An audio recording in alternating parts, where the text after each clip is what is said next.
Welcome to From Betrayal to Breakthrough, and here is a mini dose of Dr. Debbie where I'm sharing tips, suggestions, strategies, and sometimes just motivation to have you move past your betrayal once and for all.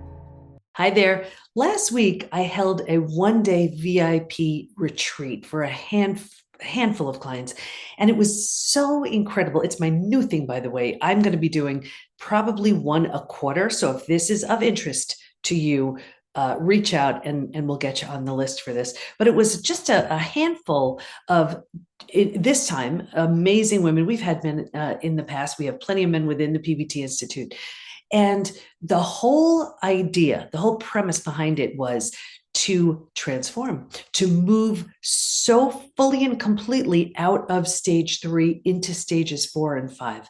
And the day was magical. But there was something that I found so consistent with each of the participants. And I want to share this because this is one of the greatest reasons why you won't heal from your experience. So if I were to say one word that made all the difference in the world, it was willingness. These women were so willing to do a few things. And I actually made note of 5 things. The first thing they were willing to do was move through their comfort zone. Think about it. We stay within our comfort zone. And you may have heard that saying, I think it was Neale Donald Walsch, who said, life begins outside of your comfort zone. What happens is we may do something, we meet up against our comfort zone, it gets scary, we retreat. We move a little bit, and then we expand a little bit, and then all of a sudden, again, we meet up with our comfort zone, we retreat. And we do this on and on and on and on. And that's why life really doesn't change all that much, because we're staying within the confines of this comfort zone. Yes, it's familiar. It feels, like we know it and we do, but that's all it is. It's familiar. If you are willing to move past your comfort zone, that's where change begins, and that's where life begins. And if you're wondering why nothing is changing, take a look. Are you willing to get uncomfortable? Because that discomfort happens outside of your comfort zone. And that's one of the simplest ways to measure your change. Change will not happen when everything feels the same. Change will happen when you're feeling that discomfort, because that discomfort means, hey, I'm doing something I'm not used to doing. I'm doing something that's unfamiliar. And so often we stay with the familiar known, not because it's good, it's only familiar. That's the only benefit to it. So if you're willing to move into a space that is uncomfortable for you and willing to move past your comfort zone, then you will notice a change. And that was one thing that they all had in common, that they were willing to move outside of their comfort zone. And I saw it even from the way they entered into the day to the way by the time they left, they were different. The second thing I noticed was they were willing to venture into the unknown. Now, this is a little bit different, because not only is it moving past the familiar space that has grown to be so comfortable, but one of the reasons why you may know people, maybe this is even you, very little has changed your entire life.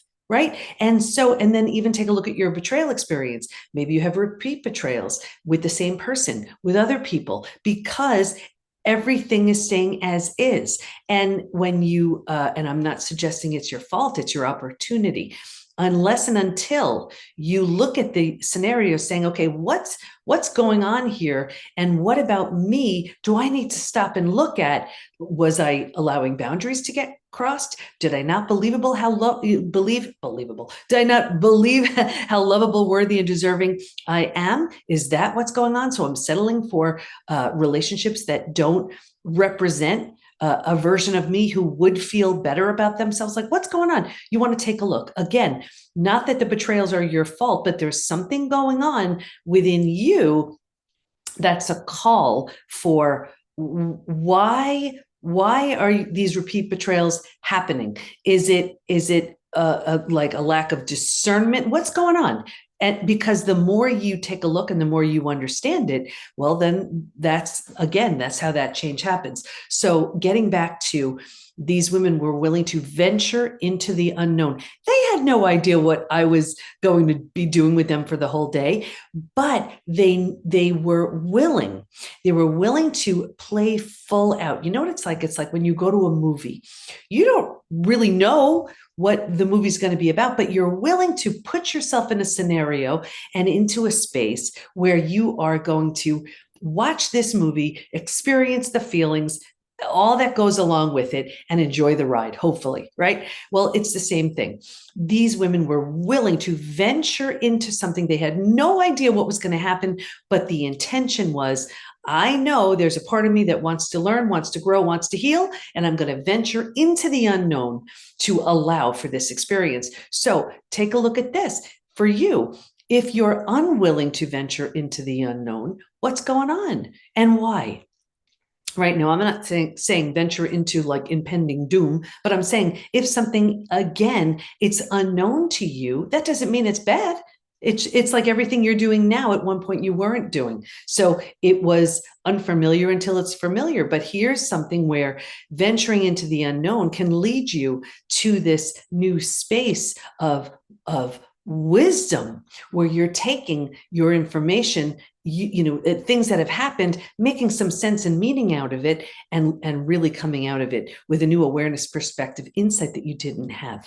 So they had the willingness to venture into the unknown. We covered two so far. They were willing to move out of their comfort zone where life begins. They were willing to venture into the unknown. A third thing I noticed, they were willing to think bigger. So often we stay in the confines of what we know. Well, this is what I do. Well, this is who I am. Well, this is the way it is. And we have a very limited perspective. And, this reminds me of, we've heard that saying about the 4-minute mile, right? Couldn't be beat. And then all of a sudden, Roger Bannister, I think was his name. Roger Bannister breaks the 4-minute mile. And then what happens? I think like 1,000 people did it since, or something like that. I'm no good with numbers, but that's just a general idea. And because they were willing to think bigger. When we we only perceive things a certain way. Well, this is my body. This is how it is. It's not going to change. Well, then it won't.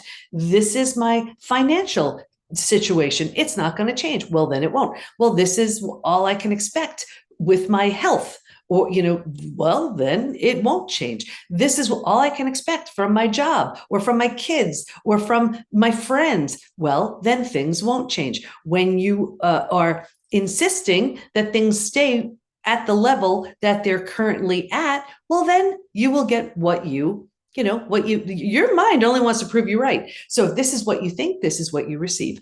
If you are willing to think a little bit bigger, stretch it a bit, a little bit different than moving outside your comfort zone, but the idea of just thinking, now we're just talking about thinking in a way that's bigger than what you've been thinking, then that's what happens. I've had so many coaches. I've been in business 33 years, and any good coach has a coach. And I remember it was a financial lesson we were learning in this one particular mastermind. And you were supposed to think really big about, what you perceive in your business. What do you think financially your business can do? And whatever it was. And I remember the person saying, put a 0 after it. Right? Making it just that much bigger. We're always able to do so much more than we think. But if we're thinking so small, then we'll at best achieve that, right? What's that saying? Shoot for the moon and you'll hit the stars, something like that. Think bigger. So these women had a willingness to think bigger. So now we covered 3. We covered they were willing to move out of their comfort zone. They were willing to venture into the unknown. They were willing to think bigger. They were also, this one I loved, they were willing to give up their story. Now, they had a powerful story. They were betrayed. They were duped. They were blindsided. They were hurt. This may have been a reoccurring thing. This may have been, a one-time thing. Whatever it was, everybody had their own story. Look, I have my own story too.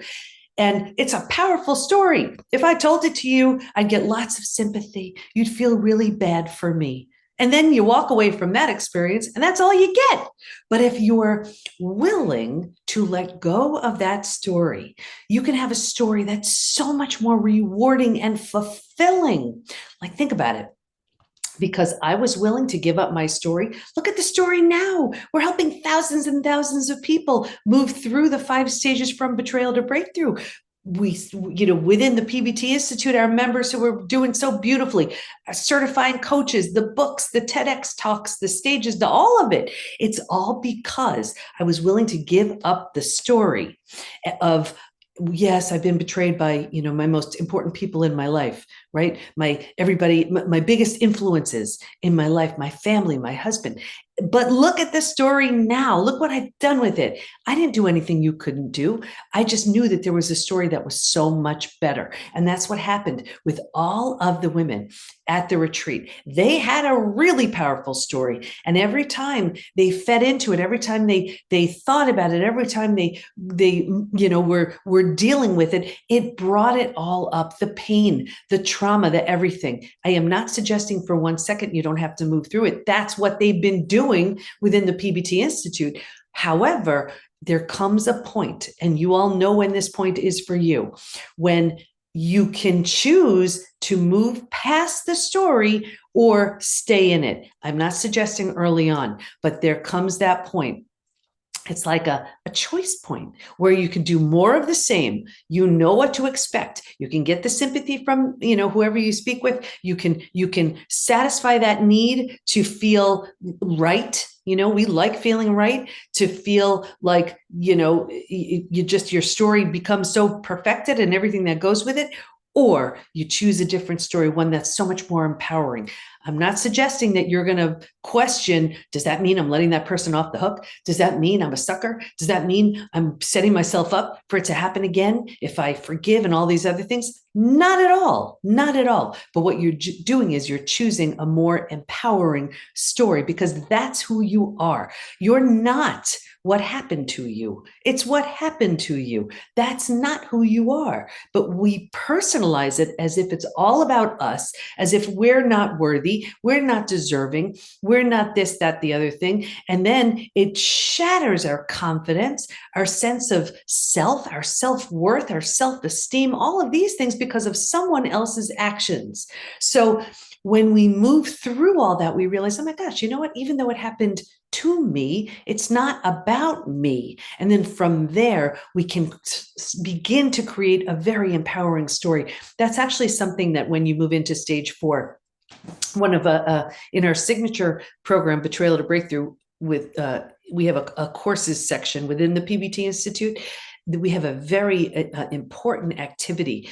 It's called writing your coherent narrative. And here's where you actually take your situation and talk about the benefits of it. Now, I know some of you are like, benefits? Now I know she's crazy. No, in the beginning, early on, you're not ready to do that. But by stage 4, you are. And I'm saying benefit, meaning like, wow, I didn't realize how confident I was. I didn't realize how resilient I was. I didn't realize that I really am a strong, independent person. Like, you realize all these things as you move through your experience, and we want to give you that opportunity to express it, to feel it, to know it. So when you are willing to let go of your story for a story that serves you so much better, it's so inspiring and empowering. So that was another thing that they did. So I covered 4 of them so far. Willingness to move out of their comfort zone, willingness to venture into the unknown, a willingness to think bigger, a willingness to give up their story. And the 5th thing I noticed, and you've heard me say this if you've been listening for a while or watching for a while, I have a saying, it has served me in business 33 plus years. It applies to just about every topic you can think of. Hard now, easy later. Easy now, hard later. Take your pick. It's going to be one of those 2. What I noticed with every single one of these women was they were willing to embrace the idea of hard now, easy later. And here's what I mean by that. And maybe you're thinking, I don't even understand this because it's been so hard, and it's been so hard my whole life. It's been so hard the whole course of this relationship. It's been so hard, for the last bunch of years. However, I want to make sure I explain this. The reason why it's been hard, that's not the kind of hard I'm talking about. It's been hard because nothing has really changed. There's been no drastic, dramatic action where the old no longer exists, whether that's the old relationship, whether that's the old you, whether that's the old beliefs, anything like that. And what people tend to do is they try to patch it up. They try to just tweak things. They try to just move through it, or hope that time heals it, or hope a new relationship heals it. And you've heard that saying, hope is not a strategy. Well, either is time, and either is a new relationship. And the research proved it. You cannot count on time. You can't count on a new relationship to heal betrayal until and unless you deliberately and intentionally heal it. It will follow you around in everything you do. You will notice it in your health, in your work, in your relationships.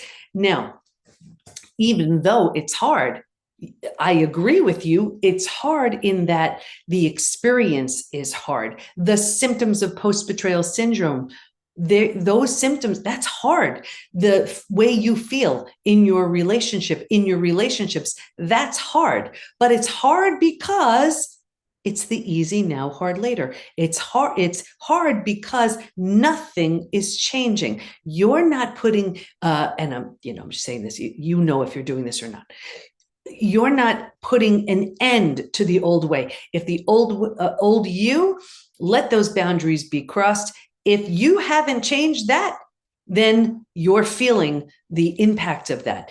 If you're allowing certain things to happen that in your gut aren't right, it means you're not being you're being treated with a level of disrespect, where you're not feeling loved, or you're not feeling like someone's being honest with you, or they're gaslighting you, or they're twisting it around and being defensive and manipulative in some way. If this version of you has not done something with that, to deal with that in some way, and with some of those people you just even can't, there's nothing to work with there. Yes, the impact of it is hard, but the actions are the same. And that's why I say easy now, hard later. It's very hard because nothing drastic and dramatic is happening to change any of that. I hope I explained that. When I say hard now, easy later, I mean the old you is dead and gone. The old relationship is dead and gone.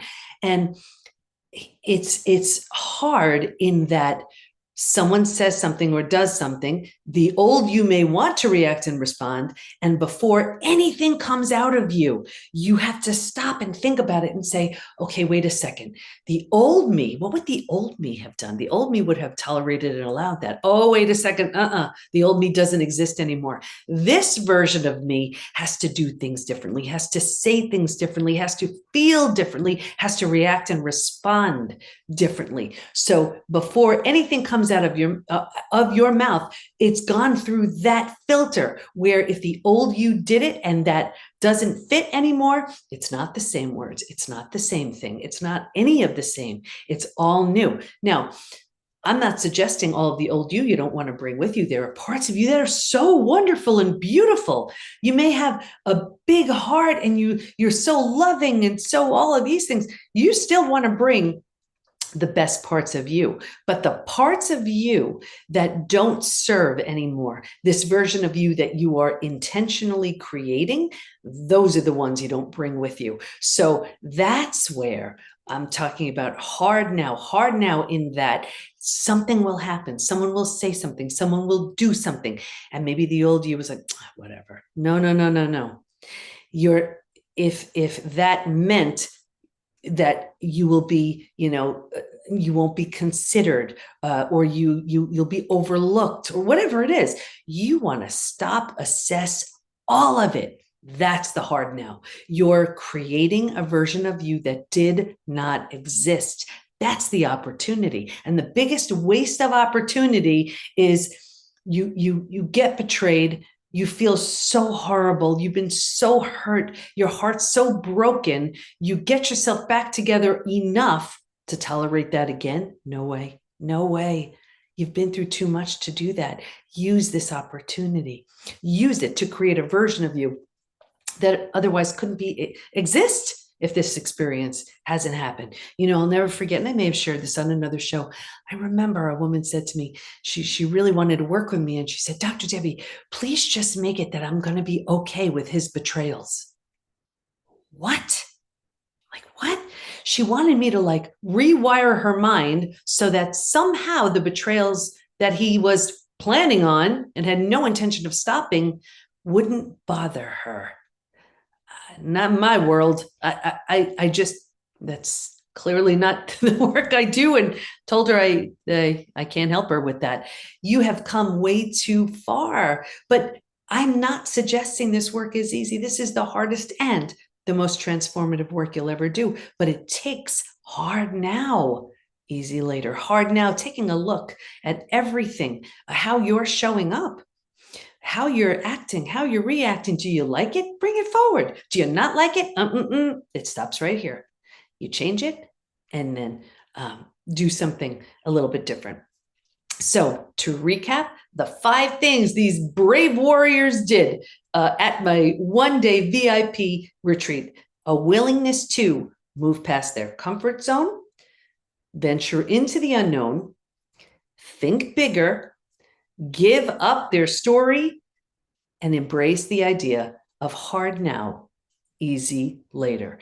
I would recommend to you, are you willing to do those 5 things? Of course, I am here to help you however I can, whether it's working within the PBT Institute. Join me on my next, at my next VIP in-person retreat. But at the very least, I invite you to ask yourself those questions. Are you willing? And here's an even bigger question. If you're unwilling, why? Why? And there's no judgment here, but I have seen this a million times. People are unwilling to make those changes because they're afraid of the unfamiliar. They're afraid they'll outgrow their betrayer. They're afraid they'll outgrow their, let's say, support group, who, if you're not commiserating and just complaining, you don't belong. So those have become their people. And if they heal, where are their people? Or their betrayer, who has no intention of changing, yet they don't have, they're afraid, if I outgrow them, I'll be alone.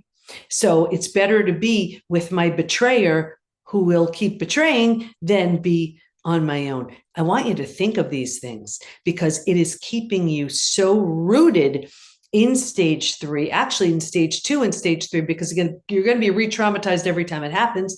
Plus, you're going to have so many symptoms of post-betrayal syndrome. So I want you to ask yourself these questions, these 5 questions. And then if you come up with, why are you unwilling?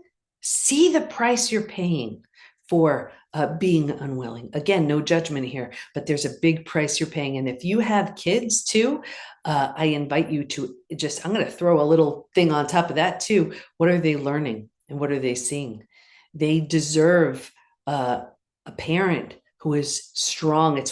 There's no fault and there's no shame in them seeing you hurt, but at the very least, they want to see you rise. I know you can do it. You are so much stronger than you think. I have seen this over and over again.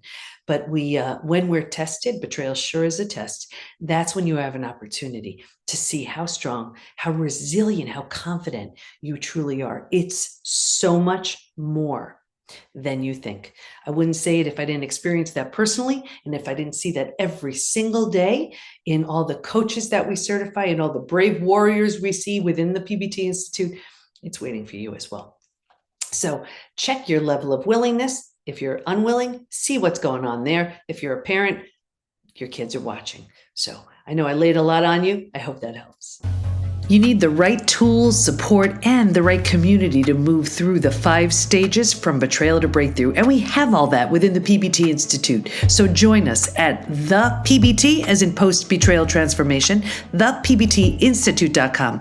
There's a version of you who's so confident, healthy, peaceful, and happy on the other end of your healing. And we can't wait to help you get there. We got you. Thanks for listening. And here's to your breakthrough.